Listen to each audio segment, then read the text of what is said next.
E aí, gente, tudo bem? Vamos falar um pouquinho sobre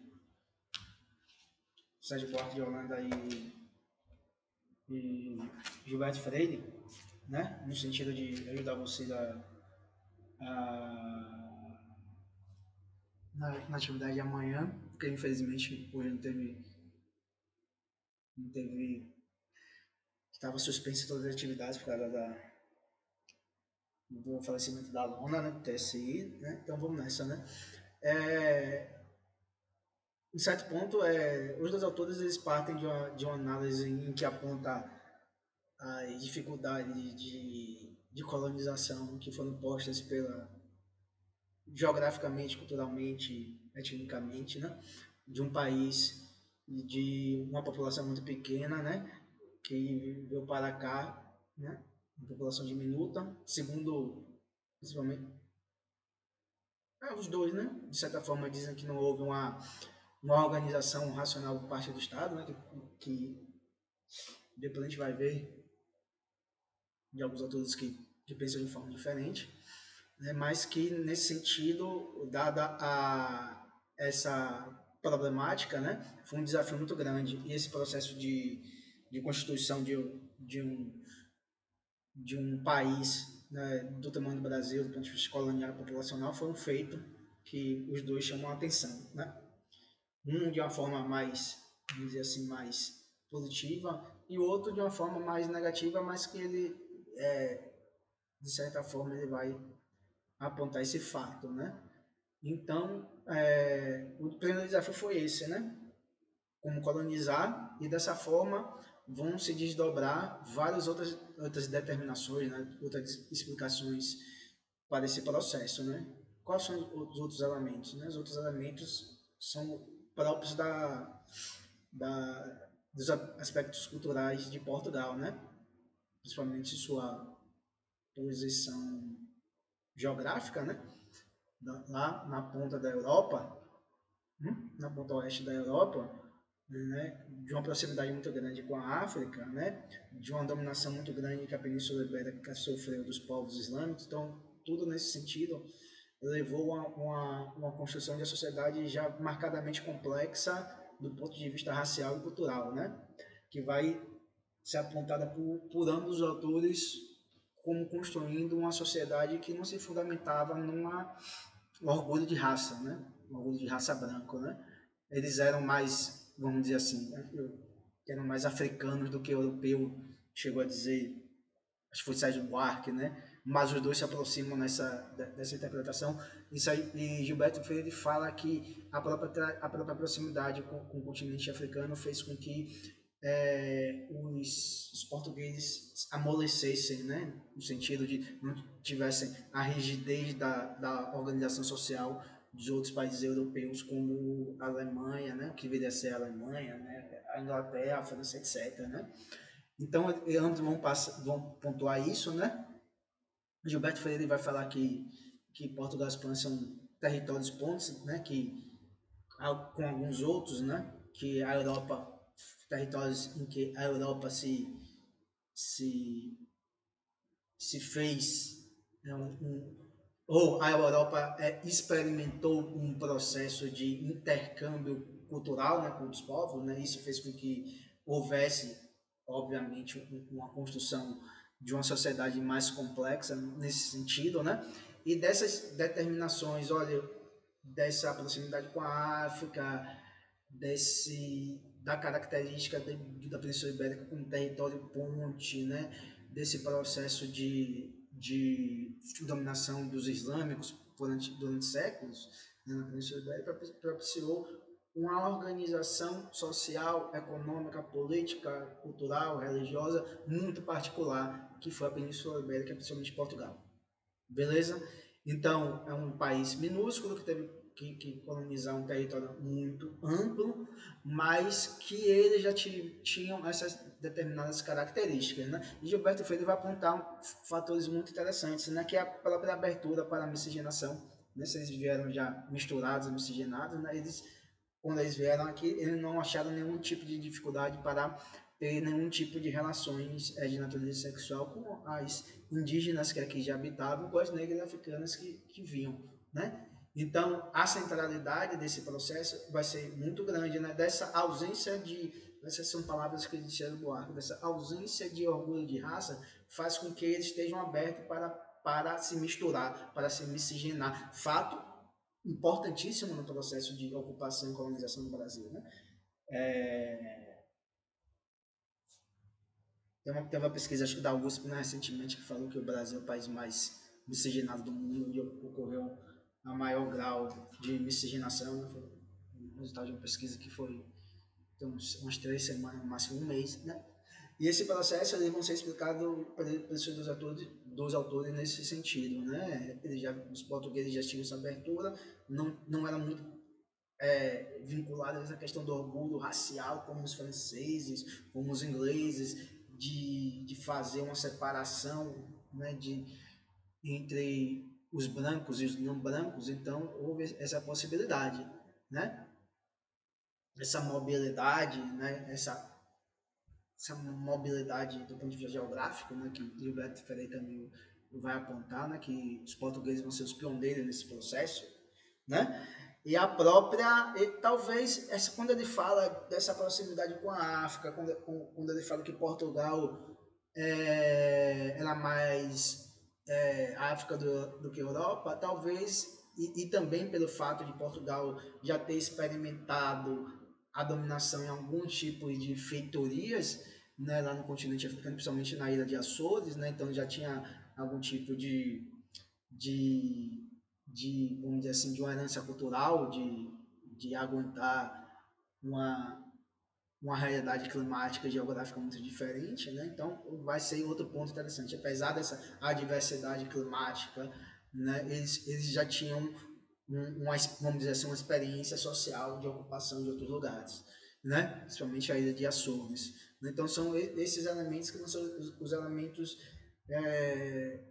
principais, ou talvez principais, o ponto de partida da análise tanto de Gilberto Freire quanto de Sérgio Buarque. Né? Mas Gilberto Sérgio Buarque ele vai trazer alguns outros elementos muito importantes na análise, principalmente a questão do personalismo, né? O personalismo que era próprio dos portugueses, essa autonomia individual, né? Esse valor extremado que o indivíduo tem em contraposição à própria realidade social, à própria estrutura social, aos laços sociais, né? Lembram quando eu perguntei sobre o Cat Biesla, né? Ele falando que a frouxidão dos laços sociais. Então,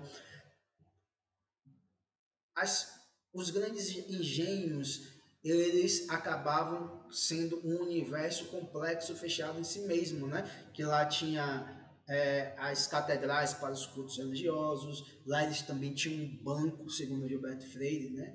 Tinham bancos dentro dos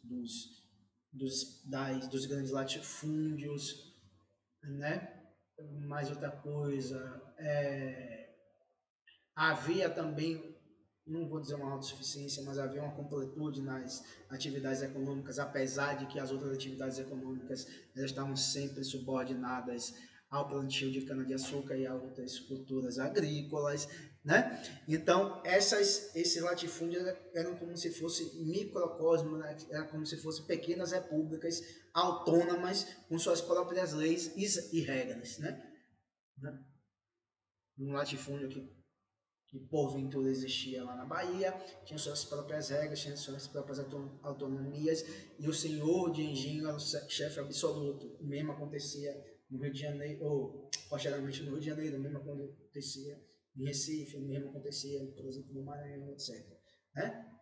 Então esse personalismo, vamos dizer, essa centralidade dos desejos dos indivíduos, esse individualismo extremado, né, que Sérgio Buarque vai apontar como sendo uma característica por excelência do povo português e que, de certa forma, os portugueses antecipam algumas características do moderno capitalismo que se desenvolveu na Europa a posteriori, vai ser de profunda importância nesse processo de estruturação da colonização no Brasil, de Portugal em relação ao Brasil, né? Porque ele vai explicar nesse sentido de que esse personalismo, né, aliado a uma falta de organização por parte do Estado em desenvolver a colonização do Brasil, que fez com que os entes privados, as famílias principalmente, fossem o centro irradiador desse processo de colonização, fizesse com que houvesse uma importância política, econômica, social daquelas famílias particulares no processo de desenvolvimento do Brasil. Não? Então, a esfera privada, como reiteradas vezes falei com vocês, a esfera privada ela vai ter uma hipertrofia muito grande em relação à esfera pública, né? Então, a esfera privada vai ser essa esfera que vai ter a centralidade de um determinado grau de afetividade, né? A família é o espaço, em tese, né? A família seria o espaço da afetividade, né? Seria o espaço das vontades privadas, né? E isso é que vai caracterizar o próprio desenvolvimento do Estado brasileiro para o processo de colonização, que vai desembocar numa realidade social que Sérgio Buarque vai chamar de uma estrutura social e política, de uma estrutura social, econômica e política profundamente anti-república, profundamente antipolítica. Em paralelo a isso, ele vai tentar explicar esse processo de colonização com aquelas duas grandes dicotomias, com aquelas duas grandes tipologias ideais, né? Oriunda do pensamento sociológico de Weber, que é o tipo do aventureiro e o tipo do trabalhador. O tipo do aventureiro é aquele tipo que busca, através de um trabalho sistemático, racional, né? Através de um cálculo, né? A produção de riqueza, né? De forma que vai se desembocar no moderno capitalismo ocidental para Marx e Weber, né? Os portugueses eles tinham vamos dizer assim, essas características supra-individuais do tipo aventureiro, né? E você aliando essa questão do personalismo, né? E do tipo aventureiro, o tipo aventureiro ele vai ser um tipo corajoso, um tipo responsável, né? E corajoso e irresponsável, principalmente o adjetivo de corajoso, né? Foi de suma importância para que os portugueses saíssem da Península Ibérica e viessem colonizar o Brasil, né? Um ato de extrema violência. Então, esse tipo aventureiro que em determinados pontos ele vai ter algumas características negativas, como a lógica do enriquecer sem trabalhar, né? E isso vai ter algumas outras consequências para a sociedade brasileira nesse sentido, né? Por outro lado, tem essa característica positiva, né? Eles tinham imbuídos de uma coragem, e essa coragem foi uma das molas mestras que propiciou esse processo de colonização. Isso tudo ainda em Gilberto Freire. Que Gilberto Freire? Em Sérgio Buarque de Holanda. Isso em Sérgio Buarque de Holanda. Personalismo, uma característica bem particular do português. Essa explicação superindividual do desenvolvimento das diferentes sociedades na colonização brasileira vai ser o tipo aventureiro, né? E como você retoma essa discussão do personalismo, da centralidade das características afetivas do processo de sociabilidade mais geral, você vai entender que teve uma enorme dificuldade e ainda tem, né, de se desenvolver um Estado brasileiro baseado numa lógica da impessoalidade, né? O Estado ele vai falar que o Estado é a negação desses interesses privados oriundos da família. Quando se desenvolve o Estado, há um processo de ruptura. Ele vai falar que o Estado se desenvolve com um processo de ruptura e que, em muitos casos históricos, ele vai apontar também, em muitos momentos históricos, essa ruptura ela se deu através de guerras e de conflitos sangrentos, né? Porque o Estado pressupõe uma determinada impessoalidade, né? Um determinado, vamos dizer, uma superação das paixões individuais, né? Então é como se você estivesse falando como abstratamente fazendo uma comparação, né? É como se tivesse uma pessoa que vem de fora, que tivesse vindo de fora dentro de um latifúndio, grande latifúndio naquele período, e falasse assim: fulano de tal, você como senhor de engenho, agora vai ter que obedecer determinadas leis que E essas leis, em alguns momentos, vão impor limites ou, quiçá, prejudicar alguns pontos, né? Alguns desejos individuais seus. Mas nesse sentido, em alguns momentos ocorreram, em muitos momentos ocorreram essa ruptura, essas guerras, que um momento histórico que se desenvolve no Estado. Né?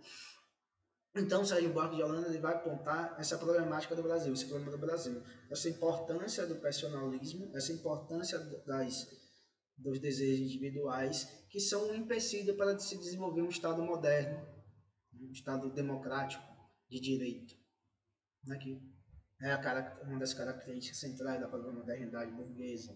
Né? Então, o Estado, ele nunca, no Brasil, para ele nunca vai se desenvolver no sentido do desenvolvimento, por exemplo, da tradição dos Estados Unidos, da tradição inglesa ou francesa. Tá certo? E ele vai apontar isso com uma grande debilidade do próprio desenvolvimento da sociedade brasileira, na formação da sociedade brasileira. Perceberam? E por fim ele vai falar sobre a cereja do bolo dele, vai ser sobre o homem cordial, a questão da cordialidade. Né? A questão da cordialidade nada mais, nada menos do que quase que essa transposição do personalismo que caracterizava lá os portugueses quando vieram para a realidade social brasileira, para a estrutura social brasileira. Personalismo significa afetividade, significa desejos íntimos, significa que a gente se comporta basicamente através de comportamentos de natureza afetiva. E afetiva, como eu sempre te expliquei, né? Afetiva não significa tão somente comportamentos bondosos, amorosos, hospitaleiros, etc. Mas afetividade significa a negação de relações sociais baseadas em uma racionalidade, em uma impessoalidade. Nós somos irracionais, nós somos afetivos, né, calorosos, né, nossas relações sociais são fundamentadas, se baseiam na centralidade do nosso coração. Então pode ser positivo, pode ser negativo, né, um arrobo de violência, né, de raiva, etc. Então é nesse sentido, o homem cordial vai ser o desenvolvimento lógico de tudo do que Sérgio Buarque de Holanda estava falando anteriormente. Né? Gilberto Freire vai muito por esse lado. Gilberto Freire vai falar sobre a poligamia, a importância da poligamia, a importância da miscigenação, a importância da mobilidade geográfica do português, né? Vai concordar, na verdade não é Gilberto Freire que concorda com Sérgio Buarque, né? Porque Gilberto Freire escreve a Casa Credencializada antes de Sérgio Buarque. Né? Sérgio Buarque vai concordar, de certa maneira, com Gilberto Freire que a própria colonização brasileira excedeu para além da organização racional do Estado. Né? E esses entes privados, eles conseguiram acumular um poder muito grande no processo de desenvolvimento da sociedade brasileira, tal como o Sérgio Buarque de Holanda está falando lá, né? A questão do personalismo, etc. Tá certo, gente? Então ele vai falar que dentro dessa estrutura privada da família, né? E as relações sociais mais amplas, né? Como, por exemplo, as relações sociais do Estado, né? No Brasil, ele vai se desenvolver quase que como uma transposição direta entre os desejos individuais, as emoções individuais dos grandes proprietários de terras, vai ser transpostas para a esfera pública. Então, Gilberto Freire também vai apontar essa indefinição, vamos dizer assim, essa interseção, né, dos desejos individuais enquanto organização da estrutura social mais ampla do Estado. Né? Então, o Estado se desenvolveu no sentido dos Estados Unidos, novamente no sentido da Inglaterra, da França e de outros países. Né? Em tese, fazendo essa análise comparativa. Mas o Estado brasileiro vai ser uma expressão política dos desejos individuais desses grandes senhores de engenho, desses grandes produtores rurais. Né? Então, quando ele vai discutir aquela questão do sadismo, né? A questão do sadomasoquismo, que vai fundamentar as relações no âmbito privado, no âmbito da casa grande da senzala, desse espaço privado, né? O sadismo, essa vontade de que ter seus desejos obedecidos por outrem, o sadismo dos portugueses e o masoquismo, essa vontade de obedecer, né, das indígenas, dos negros e negras, né, escravizados, ele vai se transpor para o plano político com a categoria do mandonismo, né? Mandonismo, autoritarismo, né? Ele está falando nesse sentido, nas formas de dominação política baseadas em uma autoridade que não é eleita democraticamente.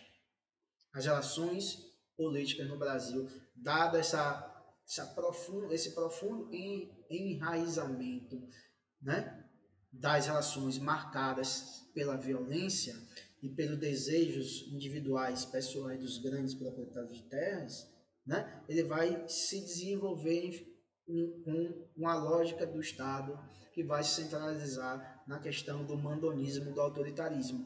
E ele vai dizer que essa permanência, essa perenidade dos governos autoritários, na verdade, é a própria herança cultural desse período, né? Então, os próprios brasileiros estão acostumados, né? É como se, uma explicação dele que eu acho muito problemática, como se os brasileiros estivessem acostumados a se relacionar de forma subserviente, de ter uma autoridade masculina que mandasse sobre ele e que politicamente a gente aceitasse isso e, mais do que aceitasse, a gente desejasse formas de governos de natureza autoritária. Então, ele está falando nesse sentido, certo? Em alguns pontos, em muitos pontos, essas interpretações, tanto de Gilberto Freire como de Sérgio Buarque de Holanda, eles vão ter conceitos parecidos, lógicas parecidas, né? Principalmente nessa questão da centralidade dos desejos individuais dos grandes proprietários de terra. Né? A origem do personalismo, que vai desembocar no mundo cordial, em Gilberto Freire, a transformação do ponto de vista das ações privadas do sadomasoquismo no mandonismo político, dos agentes de governo autoritários, né, que vão significar que os desejos privados eles não têm nenhum freio. Né? Beleza? Freio no sentido de que, novamente, voltando ao exemplo de uma pessoa hipotética, de um ente hipotético, falar o seguinte: você não pode se comportar dessa maneira. Né? Há limites. Né? Então, a sociedade brasileira trabalhou nesse sentido. Só que, em Gilberto Freire, ele não vai discutir essa questão do Estado burocrático, patrimonialismo, que é mais a linha de Gilberto Freire, de Sérgio Buarque, que está muito imbuído de uma herança do pensamento de Max Weber, o desenvolvimento da sociologia compreensiva de Max Weber. Gilberto Freire vai por outro caminho. Né? Gilberto Freire vai explicar que com toda essa violência, com todas essas relações violências, com a violência extremada do colonizador português, ele vai apontar tudo isso, incrível, ele vai apontar tudo isso, mas para no final ele falar com toda essa violência, com tudo isso, essa poligamia, essa inexistência de um orgulho de raça, esse termo é de Sérgio Buarque, mas Sérgio Freire vai nesse sentido também, né? Dessa ausência de raça, nessa abertura para a miscigenação, se produziu um país estável e que se fundamentava numa lógica democrática, numa lógica da democracia racial. Né? Ele está falando que essa violência, mas essa violência, né, dos senhores de engenho para com os indígenas que primeiramente foram escravizados, os negros que foram escravizados, negros que foram escravizados, essa violência, né, essa relação sexual violenta, ela não produziu um separatismo, pelo contrário, ela vai produzir proximidade. E vai falar que essa violência, essa abertura para uma família polígama, em Gilberto Freire, para a possibilidade da existência da atualização de um filho bastardo, vai fazer com que haja uma proximidade entre esses dois polos, do colonizador e do grupo dos colonizados. Essa violência ela vai acabar proporcionando, porque o português era aberto, a miscigenação ela vai acabar ocasionando uma sociedade estável em uma sociedade que tem uma dada democratização do ponto de vista racial para Gilberto Freire. Né? Porque Gilberto Freire vai fundamentar sua análise sociológica em que os contrários, os antagonismos, do senhor, do escravo, do colonizador, do colonizado, apesar de todos os pesares, apesar de toda a violência, elas produzem determinadas relações antagônicas, ou determinadas relações sociais harmônicas. Então, esse antagonismo do senhor de regime com os escravos, indígenas e dos negros produziu uma sociedade harmônica que foi a sociedade brasileira. Né, para além de todas essas violências. Então, Sérgio Buarque vai enxergar esse processo como um processo que impede o desenvolvimento e a entrada do Brasil, né, do plano de desenvolvimento do Brasil na modernidade capitalista, né, através de um Estado democrático, fundado em leis do direito, né, em relações impessoais, na igualdade de todos perante a lei. Sérgio Buarque, ou Gilberto Freire vai falar, ele não vai nesse sentido, Gilberto Freire vai falar, apesar de toda essa violência, apesar de toda essa contradição, né, apesar de todos esses antagonismos sociais, deu origem a um determinado Estado que é democrático do ponto de vista racial, ou seja, relações antagônicas, ao fim e ao cabo, tem como resultado uma sociedade harmônica. Né? Um antagonismo vai fazer uma sociedade harmônica. Né? Então, espero que vocês assistam e que ajude a vocês na avaliação de amanhã. Tá certo, gente? Muito obrigado e até